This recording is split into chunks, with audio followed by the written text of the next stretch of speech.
On the morning of June 3, 1098, the army of the First Crusade stood inside Antioch. After nearly 8 months of hunger, disease, failed attacks, and winter rain, Bohemond's men had climbed a tower in darkness, opened the gates, and broken into one of the strongest cities in the eastern Mediterranean. His banner flew above the walls. To the exhausted crusaders, this looked like the victory that would save the expedition. 4 days later, they understood what they had actually captured.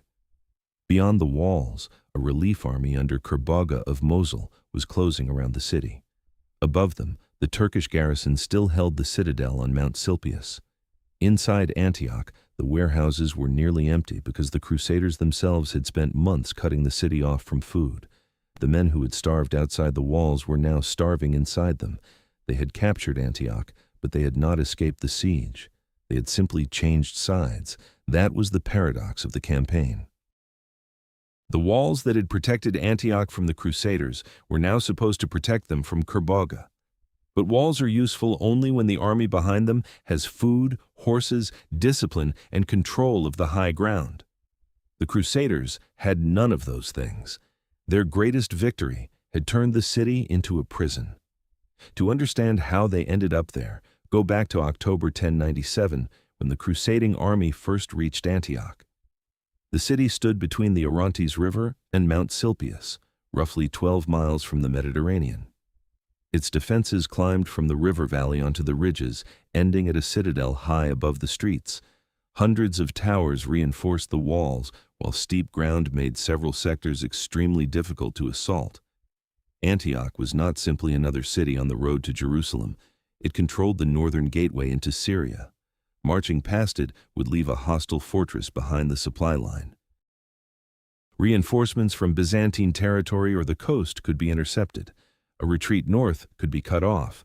The army could not safely continue south while Antioch remained hostile. So the commanders stopped. The decision was necessary, but the problem became obvious immediately. The Crusaders had enough men to threaten the city, but not enough to surround it completely. The defenses stretched across riverbank, plain, and mountain. Bohemond, Raymond of Toulouse, and Godfrey of Bouillon occupied positions near key gates, yet long sections remained loosely watched. Supplies and messengers could still pass through routes the besiegers could not control. A direct assault offered no better solution. The Crusaders had no single commander with absolute authority, no siege train capable of quickly breaking the walls, and no safe route up the mountain defenses. Antioch was a connected system of slopes, towers, walls, and strongpoints designed to divide attackers and keep them exposed. The Crusaders therefore chose blockade. They would close the gates one by one, control the roads, cut the city off from the countryside, and wait for hunger to force its governor, Yagi Sian, to surrender. On paper, it was logical, but a blockade works in both directions. Their army contained knights, infantry, servants, pilgrims, and thousands of animals, all consuming food every day. The countryside could sustain them for a time, but not indefinitely. Every patrol sent to gather grain weakened the siege lines. Every convoy from the coast crossed ground exposed to raids. Every week outside the city gave Muslim rulers more time to assemble relief forces. The commanders believed they were placing Antioch under pressure. In reality, Antioch was placing pressure on them. The defenders had stone walls and prepared positions. The Crusaders had tents, mud, vulnerable supply routes, and an army held together by oaths rather than unified command. They had reached the fortress, guarding the road to Jerusalem. Now they had to conquer it before the siege consumed the army that had come to take it. The first weeks exposed the weakness of the blockade. Antioch's gates were watched but not sealed. Yagi Sian's troops could strike from the city, while mounted patrols slipped through gaps in the Crusader lines and attacked men searching for grain. Supplies landed at St. Simeon, and every sack of food had to cross country before reaching the camp. The Crusaders were not maintaining one siege. They were defending roads, river crossings, camps, and isolated strongpoints around a city too large to contain. Then winter arrived. Rain turned the ground into mud. Grain disappeared from nearby villages, forcing foraging parties farther from the walls, where ambushes became easier. Horses died from hunger and exposure. A knight without a horse lost the speed and shock that made him valuable. By early 1098, warriors who had crossed Anatolia mounted were preserving their last animals or preparing to fight on foot. Hunger changed the army faster than any attack. Chroniclers described men eating plants, leather, and the flesh of animals they would normally have rejected. Disease spread through the camps. Pilgrims vanished, soldiers deserted. Even Peter the Hermit attempted to leave before Tancred pursued him and brought him back. The siege was no longer testing courage. It was testing whether the army could remain an army at all. Yagi Sian understood the pressure. In late December, Bohemond and Robert of Flanders led a force south to find food. The governor attacked the weakened camp, while Dukhak of Damascus advanced from the south with a relief army. For a moment, the Crusaders faced the disaster their loose blockade had always invited, one enemy striking from inside Antioch and another approaching from beyond it. But the attacks were not coordinated closely enough. The camp resisted Yagi Sian's sortie, while Bohemond and Robert met Dukhak away from the walls and forced his army to withdraw. Antioch remained surrounded. The victory solved almost nothing. The foragers returned without enough food, and winter continued killing men and horses. Yet, it created a dangerous lesson. The Crusaders had divided their army, met a relief force, and survived. When Ridwan of Aleppo approached in February, Bohemond moved to intercept him. He had only a few hundred mounted knights fit for battle. Instead of spreading them across the plain, he kept them concentrated near restricted ground between the lake and the Orontes. As Ridwan's troops entered the narrowing space, the Crusader cavalry struck in repeated charges before the relief army could fully deploy. Ridwan withdrew toward Aleppo. At nearly the same time, Antioch's defenders attacked the Crusader camp and were driven back. Two relief armies had now failed. That achievement mattered, but it concealed the true balance. Dukhak and Ridwan had arrived separately, each with limited support. The Crusaders had defeated fragments, not the full response the region could produce. They tightened the blockade. Fortified positions rose near the most dangerous gates and along the road to St. Simeon. Raymond's men helped protect the supply route. Tancred occupied another strong point near the southern approaches. Step by step, movement in and out of Antioch became harder, but the command itself was beginning to fracture. The Byzantine general Tatikios left early in 1098 to obtain supplies and reinforcements. Bohemond portrayed his departure as abandonment. If Byzantium had abandoned the expedition, he argued, then the agreement to return captured cities to Emperor Alexios no longer bound the Crusaders. Antioch was becoming more than an objective. It was becoming a prize. Then the reports changed. Kerbogha of Mosul was assembling a coalition and moving west. This was no local relief force. If he reached Antioch while the gates remained closed, the Crusaders would be trapped between the garrison and a far larger army. After 7 months, waiting was no longer a strategy. It was a countdown. By late May 1098, Bohemond understood that Antioch would not fall through patience. Kerbogha was moving west with a coalition assembled around Mosul, and every day brought that army closer. If it reached the city first, the Crusaders would face the garrison in front of them and a relief force behind them. Their long siege would end not with surrender, but with encirclement. Bohemond had already prepared another solution. For weeks he had maintained secret contact with a man inside Antioch, whom Latin accounts call Pyrrhus or Firus. The sources disagree about exactly who he was. Some describe him as an Armenian convert serving the Turkish governor. Others present him as a wealthy citizen or an armorer responsible for several towers. His motives are equally uncertain. Money, resentment toward Yagi Sian, religious loyalty, and personal revenge all appear in later accounts. What matters militarily is simpler. He controlled access to a vulnerable section of the wall, and he was willing to open it. Bohemond did not immediately share this advantage. First, he turned it into leverage. He told the other princes that he could deliver Antioch, but only if they agreed that the man who captured the city would possess it. Raymond of Toulouse resisted. The Crusader leaders had sworn to restore former Byzantine territory to Emperor Alexios, and every contingent had paid for the siege in blood. Bohemond was asking them to convert a collective campaign into his private principality. Then, scouts brought new reports about Kerbogha. The debate changed. The leaders could reject Bohemond's demand and probably lose Antioch, or accept it and have a chance to survive. Under pressure, most agreed, at least provisionally. The operation began on the night of June 2nd. To mislead the garrison, part of the army appeared to move away as though beginning another foraging expedition. After darkness, the column reversed direction and returned toward the southern walls, where Firuz controlled the towers. The approach had to remain silent. One alarm could bring defenders onto the battlements before the first men reached the top. A ladder was raised against the wall. A small group climbed first, including men loyal to Bohemond. They crossed into the tower and overwhelmed the guards before a warning could spread. More followed. Then the ladder broke. For a few minutes, the entire plan hung on a handful of men isolated above a hostile city. They could not bring the army up fast enough, and retreat was no longer possible. The infiltrators moved along the defenses, seized additional towers, descended into Antioch, and opened a small postern below. Once that entrance was open, the balance changed instantly. Crusaders waiting in darkness surged into the city while others attacked from the camps outside. Antioch woke to bells, shouting, and fighting in the streets.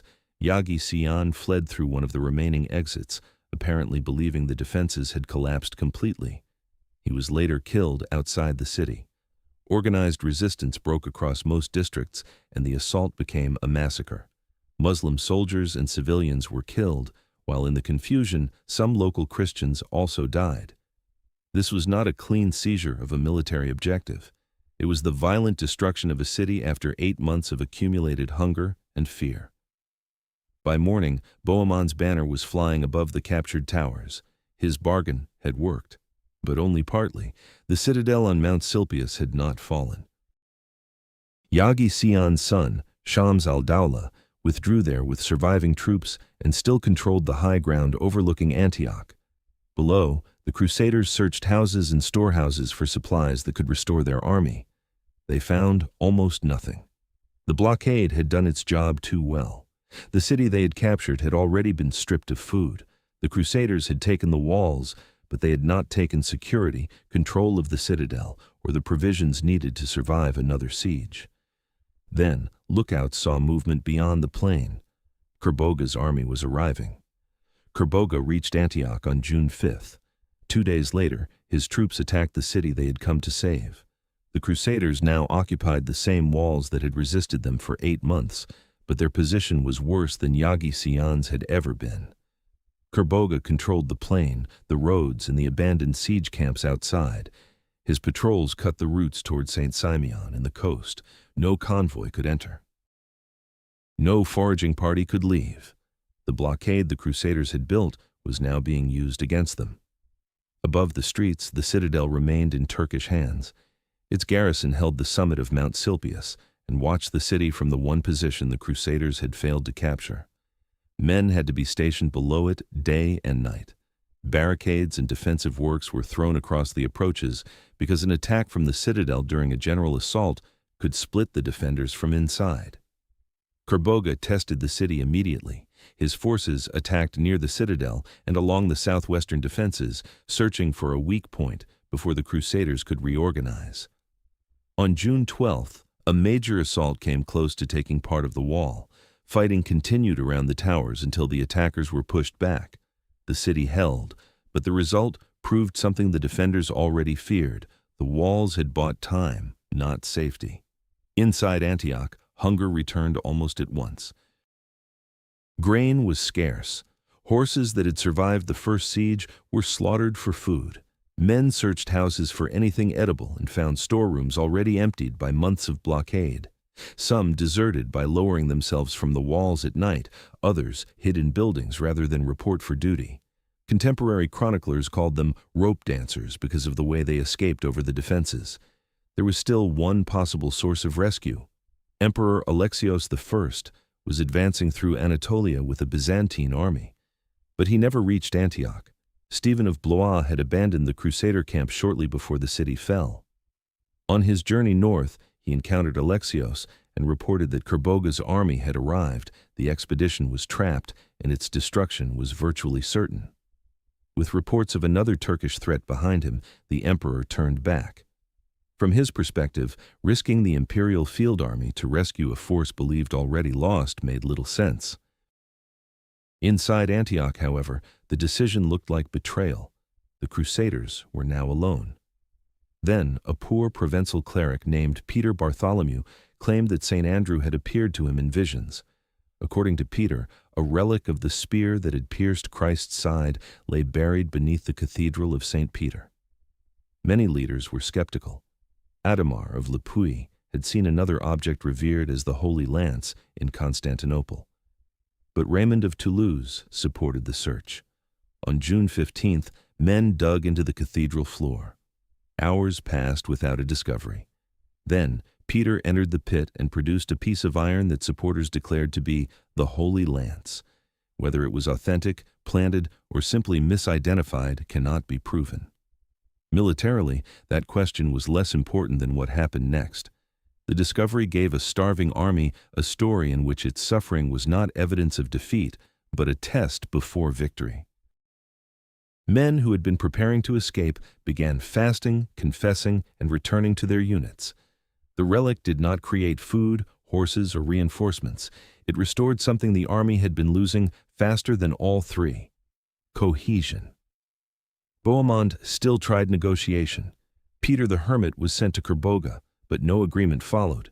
The choices had narrowed to two: remain behind the walls and be starved into collapse, or open the gates and fight an army that appeared larger, fresher, and better mounted. The fortress could no longer save them. So the Crusaders decided to leave it.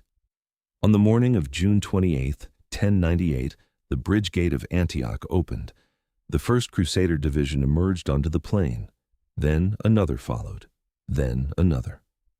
From Kerbogha's position, this should have been the easiest moment of the campaign. The enemy was leaving through a narrow exit, one formation at a time, with the walls behind them and mounted archers waiting in front. A concentrated attack could have crushed the leading units before the rest were ready. But Kerbogha did not close the gate. Latin accounts claim he allowed the Crusaders to deploy because he wanted the entire army outside, where none could retreat into Antioch. The story may have been sharpened after the victory, but the logic is plausible. If Kerbogha struck too early, the first divisions could fall back behind the walls, while thousands remained protected inside. By letting them come out, he could draw the whole army into open ground, surround it, and finish the campaign in one battle. The calculation assumed his own army would remain under control. It was not one army in the modern sense. Kerbogha commanded contingents from Mosul, Mesopotamia, and Syria, led by rulers who had joined for different reasons. They agreed that the Crusaders had to be stopped. They did not agree on what should happen afterward. A recovered Antioch could make Kerbogha the dominant power in the region, and some emirs feared that outcome almost as much as a Frankish victory. The coalition had also reached Antioch after a harder campaign than the image of an untouched relief army suggests. Kerbogha had delayed at Edessa, failed to take it, and continued west with commanders who did not fully trust him. He possessed more mounted troops and greater mobility, but numbers could not remove the rivalries built into his command. The Crusaders had their own divisions, but that morning they shared one advantage: there was nowhere left to go. Raymond of Toulouse remained inside Antioch with men assigned to contain the citadel. The rest formed 6 battle groups. Hugh of Vermandois and Robert of Flanders led the first. Godfrey of Bouillon commanded another, followed by Robert of Normandy. A division of Raymond's troops marched with the clergy and the relic believed to be the Holy Lance. Tancred led the 5th. Bohemond held the final formation. This was not the cavalry army that had crossed Asia Minor. Most of its horses were dead. Many knights advanced on foot beside infantry weakened by hunger. That reduced the Crusaders' ability to maneuver, but it also removed the temptation to launch a reckless mounted charge. They had to remain close, move at the speed of the line, and protect one another. Kerbogha's forces gave ground while mounted archers rode forward, released arrows, and withdrew. It was a familiar method. Avoid the dense front, exhaust it, break its shape, then strike the gaps. Other squadrons moved between the river and the mountains, threatening to fold around the Crusader flank. The Crusaders did not need to destroy Kerbogha's entire force. They needed to cross the plain without allowing their divisions to become isolated. When a Muslim detachment moved toward the side facing the sea, the Crusaders reorganized. Men were drawn from Godfrey's and Robert of Normandy's formations to create a seventh line under a commander named Renaud. It was sent to block the enveloping force before it could reach the rear. The fighting there was severe. Mounted archers shot into men who could not catch them. The Crusader line suffered casualties, and smoke rose where dry grass had been set alight.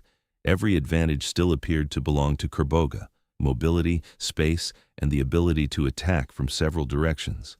But his plan required every contingent to hold its place until the encirclement closed. The Crusader line had survived the first attempt to break it. Now the battle depended on whether Kerbogha's coalition could survive the fact that it had failed. The first cracks did not appear in the Crusader line. They appeared inside Kerbogha's coalition. As the Frankish divisions advanced, several Muslim contingents began to withdraw. Some were reacting to the battle. Others had never trusted Kerbogha enough to risk their armies for his ambitions. Once the first banners turned away, every commander faced the same choice: remain and risk isolation, or leave before a withdrawal became a rout. That decision spread faster than any cavalry charge. Kerbogha still possessed mounted troops and superior mobility, but those advantages depended on coordination. A horse archer retreating on command was dangerous. A contingent riding away because its emir no longer trusted the plan opened gaps, exposed neighboring units, and convinced more men that defeat had begun. The Crusaders pressed forward. They were hungry, exhausted, and badly mounted, but their formations had not broken. Kerbogha had tried to stretch them, envelop them, and make each division fight alone. Instead, they remained close enough to support one another. The army that appeared physically weaker was now behaving like the more coherent force. Kerbogha tried to restore control. Fires were set in the dry grass, throwing smoke between the armies. It did not stop the advance. His center began to give way. Units that had entered the campaign as allies now left separately, each protecting its own road home. Then the coalition collapsed. Kerbogha abandoned the field. His camp, supplies, animals, and equipment fell into Crusader hands. Men who had searched Antioch for scraps days earlier entered the stores of the army sent to destroy them. On June 28th, the Crusaders had marched out expecting many of them to die. By evening, the army surrounding Antioch was fleeing east. The last resistance remained above the city. The Turkish garrison occupied the citadel on Mount Silpius, but Kerbogha's retreat removed its only hope of rescue. Its commander negotiated a surrender. The citadel was handed to Bohemond, whose banner replaced the one above it. For the first time, the Crusaders controlled the walls, streets, and high ground. Antioch had finally been taken completely. But victory did not end the struggle over the city. It intensified it. Bohemond argued that Emperor Alexios had failed to come to the army's aid and had therefore forfeited his claim. Raymond of Toulouse rejected that logic, insisting that the Crusaders had sworn to restore former Byzantine territory. The dispute delayed the march south. The army that had remained united long enough to survive Kerbogha began dividing over the prize that survival had created. Bohemond had arranged the entry into Antioch, led during the Second Siege, and emerged as the central figure in the victory. He had no intention of giving the city away. He eventually remained and established the Principality of Antioch. Most of the other Crusaders continued toward Jerusalem, captured in July 1099. But the dispute left a lasting fracture between the crusading leadership and Byzantium. The city that had nearly destroyed the expedition also became the reason its leaders no longer trusted one another. That is the real paradox of Antioch. The Crusaders won the first siege by finding a way through the walls. They survived the second by leaving those same walls behind. The fortress they had sacrificed thousands to capture could not feed them, remove the enemy above them, or defeat Kerbogha's army. Their only escape was to abandon the protection they had fought for and advance into open ground. Kerbogha lost not because he lacked soldiers, horses, or a workable plan. He lost because his coalition stopped acting like an army before the starving men in front of him did. Subscribe for more military history, battlefield strategy, and the decisions that changed entire campaigns, and tell us in the comments, was Antioch won by Bohemond's leadership, Crusader cohesion, or Kerbogha's fractured command?